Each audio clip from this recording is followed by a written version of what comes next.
Hello दोस्तों, आप सबका हमारे YouTube चैनल लॉ ओरिएंटेशन में हार्दिक स्वागत है।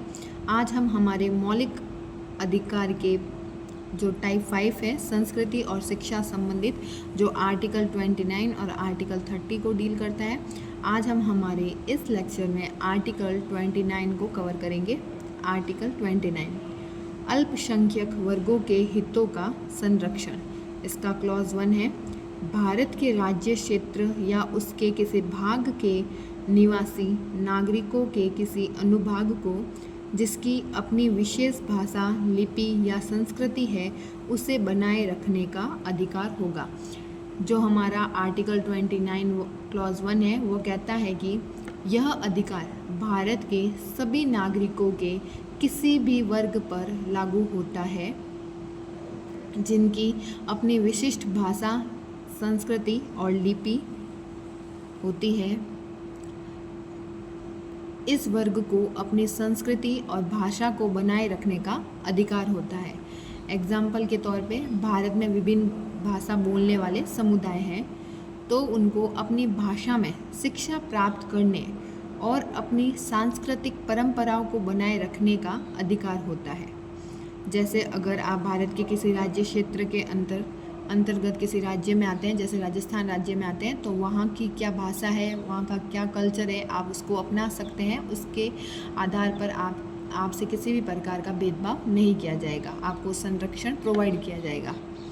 जो आर्टिकल 29 है उसका क्लॉज 2, राज्य द्वारा पोषित या राज्य निधि से सहायता पाने वाले किसी शिक्षा संस्था में प्रवेश से किसी भी नागरिक को केवल धर्म, मूल वंश, जाति, भाषा या इनमें से किसी के आधार पर वंचित नहीं किया जाएगा। यह क्लॉज कहता है कि राज्य द्वारा पोषित या राज्य से सहायता प्राप्त, कोई भी डोनेशन प्राप्त करके किसी भी शैक्षणिक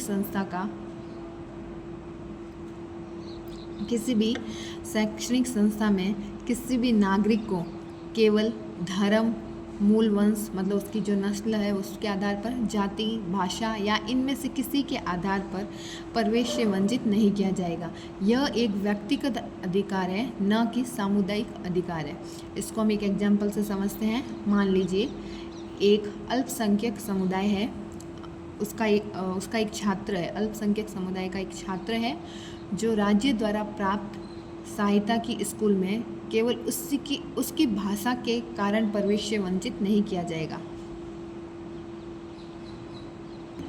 मतलब जैसे हमारे यहाँ पे बहुत से क्रिश्चियन और मुस्लिम्स स्कूल्स है, तो ये स्कूल हमको इस बेस पे वंचित नहीं कर सकती एडमिशन से कि आपको हमारे यहाँ की लैंग्वेज नहीं आती है, आपको हिंदू लैंग्वेज आती है, इसके बेस पे आप उनके एडमिशन्स को वंचित नहीं कर सकते।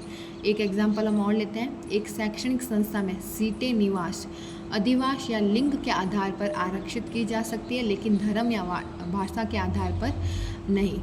मतलब हम SC ST कैटेगरी के लिए रिजर्वेशन रख सकते हैं, लेकिन धर्म के बेस पर कोई भी भेदभाव नहीं किया जाएगा। इनको हम अब कुछ केस लॉ के माध्यम से समझने की कोशिश करते हैं। गुरु नानक विश्वविद्यालय का मामला, इसमें कहा गया है कि सर्वोच्च न्यायालय ने कहा है कि एक विश्वविद्यालय अपनी भाषा और लिपि के अनुसार अपनी भाषा और संस्कृति को बढ़ावा दे सकता है, लेकिन इसे किसी भी अल्पसंख्यक वर्ग की भाषा और लिपि पर प्रतिबंध लगाने की अनुमति नहीं है।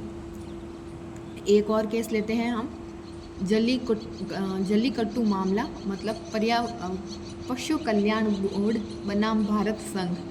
सर्वोच्च न्यायालय ने जल्लीकट्टू के खेल को अनुच्छेद 29 के क्लॉज 1 के तहत सांस्कृतिक अधिकार के रूप में बरकरार रखा, क्योंकि यह तमिलनाडु के लोग की सांस्कृतिक भाषा का एक हिस्सा था।